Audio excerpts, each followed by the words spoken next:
everyone, welcome to another edition of the Library Marketing Show. I'm Angela Hursh from superlibrarymarketing.com, and I hope that today's tip will help you to fill the empty spots on your promotional calendar just for those days when you're like, I don't know what I should be posting or writing about. I've got an idea for you, and that is very simple: to turn the frequently asked questions from your community about your library into marketing opportunities. So we're going to go through some tips really quick to do that, and hopefully this will make it easy for you to do some marketing.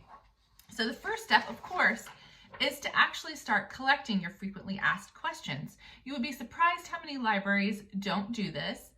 By this I mean, I know darn well your frontline staff, the people who are manning your chat lines and your email boxes, you guys are getting the same question or series of questions from patrons all of the time. So start making a list, keep that in a spreadsheet or a Google Doc or somewhere where everyone can access it. And of course, include the answers in that document.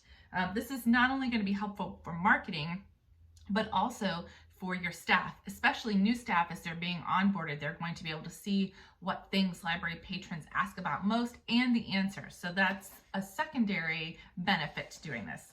And you're going to keep, like I said, all of those answers in one place so everybody can see them and access them, not just the marketing staff or the promotion people at your library, but all of the frontline folks. And then you're going to start answering those questions one at a time on all of your platforms. So you can do this on a regular, consistent scale, or you can use this method, like I said, to just kind of fill in your editorial calendar when you have some gaps. But think about all the places where you can answer those frequently asked questions. A little section in your email newsletter. And it can be really simple. The question may be italicized and bolded, and then the answer, 2 or 3 sentences right after that. Boom, you have a new section of your newsletter that's really helpful for folks who are reading it. You can also do this as pretty graphics on social media. You can ask and answer one of these questions on a podcast if your library does one, or if you're doing virtual programming or during programming, especially if you have some frequently asked questions that are related to the programming that you're doing. You can create a sign that you put in a prominent spot, like your elevator or at the entrance of your library. There are all kinds of really creative ways to use those questions and answers as marketing. And then the last thing I want you to do is to encourage folks who come to your library to ask more questions. Don't have a fear of hearing what it is that your community is curious about. And maybe they have been afraid to ask you for whatever reason, but give them permission using these frequently asked questions to ask more questions of you. Have you been doing this at your library? What do you think of this idea? Let me know down in the comments of the video. Today, you can also make a suggestion for a future episode of the Library Marketing Show by heading to superlibrarymarketing.com and clicking on the Library Marketing Show tab. In addition, you can go there to nominate someone for kudos.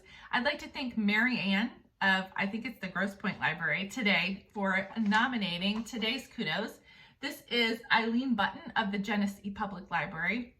She is a staff member of 2 libraries, I think, and she wrote an open love letter to libraries that made me tear up. But I also, and obviously Marianne really loved this too, so I'm going to put a link to that down in the description of the video. But the other thing I want you to think about as you're reading Eileen's letter is the story of self that she's telling. She's using her own experience with the library throughout her life and her work over the past year during the pandemic to tell a story about what the library does. And my hope for her library is that that opens the floodgates and patrons respond in kind with their own stories of how the library has worked in their life, which they can use for marketing. So thank you, Marianne, for nominating Eileen. Good job, Eileen. You can nominate someone for kudos at superlibrarymarketing.com.